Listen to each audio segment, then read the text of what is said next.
Excel PU college ಗುರುವಾಯಿನಕೆರೆ, ಕರ್ನಾಟಕದ number 1 PU college. Admissions open now. ಈಗ ನೋಡಿ, ನಾನು ಹೇಳಿರೋದೇನು, ಅವರ ಪಕ್ಷದಲ್ಲಿರ್ತಕ್ಕಂಥ ಕೆಲವೊಂದು ನಾಯಕರುಗಳು ಅದಕ್ಕೆ ಶ್ರಮ ಪಡಿತದೆ ಅನ್ನಕ್ಕೆ ನಾನು ಹೇಳಿದ್ದೀನಲ್ಲ.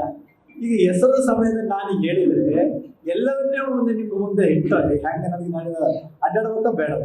ಅದಕ್ಕೋಸ್ಕರ ಒಂದು ಸೂಚನೆಯನ್ನು ನಮಗೆ ಕೆಲವೊಂದು ಕಡೆ ಬಂದಿದೆ. ನಾವು ಕೂಡ ನಮ್ಮ ಸಮುದಾಯದ 2 ದಿನ ಕಾಲ ಚರ್ಚೆ ಮಾಡಿದೆವು. ರಾಜ್ಯದ 20 ಜಿಲ್ಲೆಯಿಂದ ಬಂದಿರತಕ್ಕಂಥ ಪೂಜ್ಯರುಗಳು ಇಲ್ಲಿದ್ದೇವೆ. ಮುಖ್ಯಮಂತ್ರಿ ಬಹಳ ಹತ್ರದಲ್ಲಿದೆ, ನಾವು ಬಹಳ ಹತ್ರದಲ್ಲಿದೆ.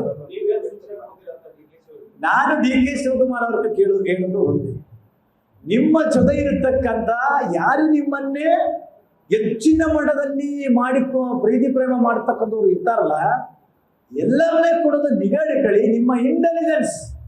ನಿಮ್ಮ ಇಂಟೆಲಿಜೆನ್ಸ್ ಇಲಾಖೆ ಇದೆಯಲ್ಲ, ಇದು ಜಾಗ್ರತೆ ಆಗಬೇಕು. ಇದು ಜಾಗ್ರತೆ ಆಗಲಿಲ್ಲ ಅಂದ್ರೆ ನೀವುಗಳು ಕೂಡ ಕಾಲಾವಧಿಯನ್ನೇ ಪೂರೈಸಲಿಲ್ಲ ಅಂತ ರೀತಿಯಲ್ಲಿ ನಾವು ಇಳಿದು ಹೋಗಬೇಕಾದ ಪರಿಸ್ಥಿತಿಯನ್ನೇ ನಿರ್ಮಾಣ ರಾಜ್ಯದಲ್ಲಿ ಆಗಬಾರ್ದು. ನಾನೊಂದು ವೇಳೆ ಆ ಸುದ್ದಿಯನ್ನು ನಿಮ್ಮ ಮುಂದೆ ಹೇಳಿದ್ರೆ ಅದು ಇಡೀ ರಾಜ್ಯ ಚರ್ಚೆ ಆಗ್ಬಿಡ್ತು. ಈಗ ಬೇಡ, ಯಾಕಂದ್ರೆ ನಮ್ಮ ಅಧೀನದುಳಿದ ಮಠಾಧೀಶರ ಮಹಾಸಭೆ ಕೆಲವೊಂದು ಉದ್ದೇಶಗಳು ಅದರಲ್ಲಿ ಮುಳುಗಿ ಹೋಗ್ಬಿಡ್ತಾರೆ. ಅದಕ್ಕೆ ನಾನು ಮಾಹಿತಿ ಇದೆ, ಆ ಮಾಹಿತಿ ನಾನು ಕೊಡ್ತೇನೆ.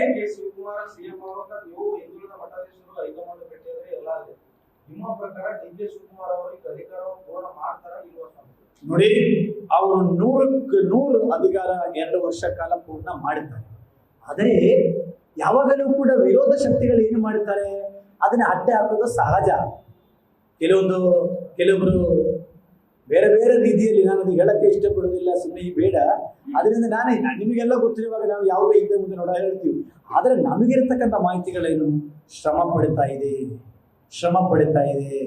ನಮ್ಮ ಸಮುದಾಯದಲ್ಲಿ 6 ಜನ ಶಾಸಕರು, ಅದರಲ್ಲಿ 2 MLCಗಳು, ಒಟ್ಟು 6 ಜನ ಎಲ್ಲಿದ್ದಾರೆ, ಕಾಂಗ್ರೆಸ್ ಅಲ್ಲಿದ್ದಾರೆ.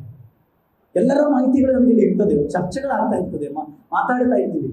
ನನಗೆ ಖುದ್ದು ಮುಗಿದ ಇವ್ರಿಗೆ ಗೊತ್ತಾಗುತ್ತದೆ. ಆದ್ದರಿಂದ ನಾನು ನಿಮ್ಮ ಮುಂದೆ ಹೇಳಕ್ ಇಷ್ಟಪಡೋದು ಒಂದೇ, DK ಶಿವಕುಮಾರ್ ಅವರಿಗೆ ಮಕ್ಕಳು ನಾವೆಲ್ಲ ಕಷ್ಟಪಟ್ಟಿದ್ದೀವಿ, ನಾವೆಲ್ಲ ಬಯಸ್ಕೊಂಡಿದ್ದೀವಿ, ನಾವೆಲ್ಲ ಇದು ಮಾಡಿದ್ದೀವಿ. ಅದರಿಂದ ನಾವು ಹೇಳ್ತಾ ಇದ್ದೀವಿ, ಅದು ನೀವು ನಿಗಾ ಇಟ್ಕೊಳ್ಬೇಕು ಅಂತ ಪೂಜ್ಯ ಸ್ವಾಮೀಜಿಗಳು ಮಾತಾಡ್ತಾರೆ. ನ್ಯೂಸ್ ಫಸ್ಟ್, ನಿರ್ಭೀತಿಯಿಂದ ನಿಮ್ಮ ಪರವಾಗಿ.